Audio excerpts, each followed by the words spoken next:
வணக்க மக்களே, சட்டமன்றம் கிடைக்கப்பட்ட மிக முக்கியமான தகவல் ஒன்று வெளியாகி இருக்கிறதா? அதிமுக கூட்டணியின் தொகுதி பங்கீடு நிறைவு பெற்றதா? வாங்க வீடியோவை முழுமையாக காணலாம். அதாவது தமிழகத்தில் வரக்கூடிய இந்த 2026 சட்டமன்ற தேர்தல் என்பது நிறவக்கூடிய இன்னும் ஒரு சில நாட்கள் மட்டுமே இருக்கும் நிலையில்தான் அனைத்து கட்சிகளுமே தங்கள் கட்சி பணிகளெல்லாம் தீவிரமாக செயல்பட்டு வருகிறதா. அந்த வகையில்தான் தமிழகத்திலே தேர்தல் ஆணையம் அறிவிக்கப்பட்ட இந்த ஏப்ரல் 23ஆம் தேதியன்று தமிழகம் உள்ள அனைத்து தொகுதியிலுமே தேர்தல் நடைபெறும் நாளாக அறிவிக்கப்பட்ட சூழல்தான் அனைத்து கட்சிகளும் அதற்கான வேலைகளையும் தனது பரப்புரையை மேற்கொண்டு வருகிறார். அந்த வகையில்தான் ஆளும் திமுக அரசு மீண்டும் ஆட்சியை பிடித்துவிட நிலைப்பாட்டில் தனது கூட்டணியை வலுவாக வைத்துக் கொண்டிருக்கிறது. அந்த வகையில்தான் எதிர்க்கட்சித் தலைவர் எடப்பாடியாரும் பாஜகவுடன் கூட்டணி வைத்த நிலையில்தான் தொகுதி பங்கீடை மும்பாரமாக செயல்பட தொடங்கிவிட்டதாம். அந்த வகையில்தான் மேலும் மாற்றுக் கட்சியினரெல்லாம் தங்கள் கட்சியில் இழுக்கும் பணிகளைத்தான் எடப்பாடி அவர்கள் செய்து கொண்டிருப்பதாகவும் அரசியல் வட்டாரத்தில் பேசப்படுகிறது. இந்த நிலையில்தான் தமிழ்நாட்டில் அதிமுக தலைமையிலான இந்த தேசிய ஜனநாயக கூட்டணியில் தொகுதி பங்கீடு நிறைவு பெற்றுவிட்டதாக தகவல் வெளியாகி இருக்கிறது. அதாவது புதுச்சேரி யூனியன் பிரதேசம், கேரளா, அசாம் மாநிலங்களுக்கு கூட ஏப்ரல் 9ஆம் தேதியான தமிழ்நாட்டில் மற்றும் ஏப்ரல் 23ஆம் தேதி ஒரே கட்டமாக, மேற்கு வங்காளத்திலிருந்து இரு கட்டமாக ஏப்ரல் 23 மற்றும் ஏப்ரல் 29 ஆகிய தேதிகளில் வாக்குப்பதிவு நடைபெறுகிறதா.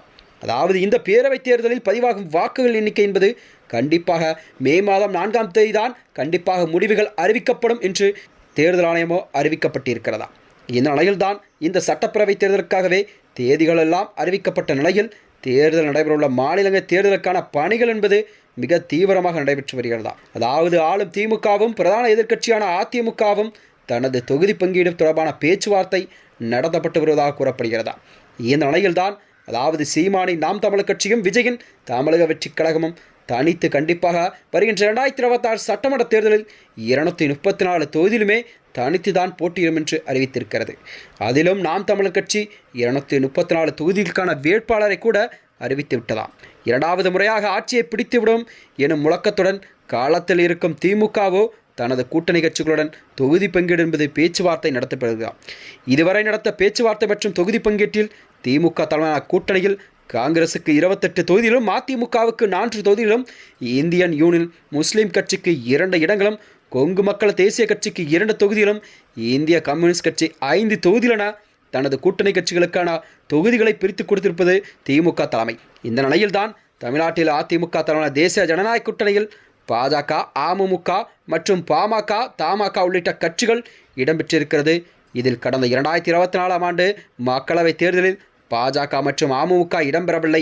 ஆனால் அதற்கு முன்னதாக 2021ஆம் ஆண்டு சட்டப்பேரவை தேர்தலில் பாஜகவுடன் சேர்ந்து போட்டியிட்ட பாஜக 4 இடங்கள் மட்டுமே வெற்றி பெற்றிருந்தது.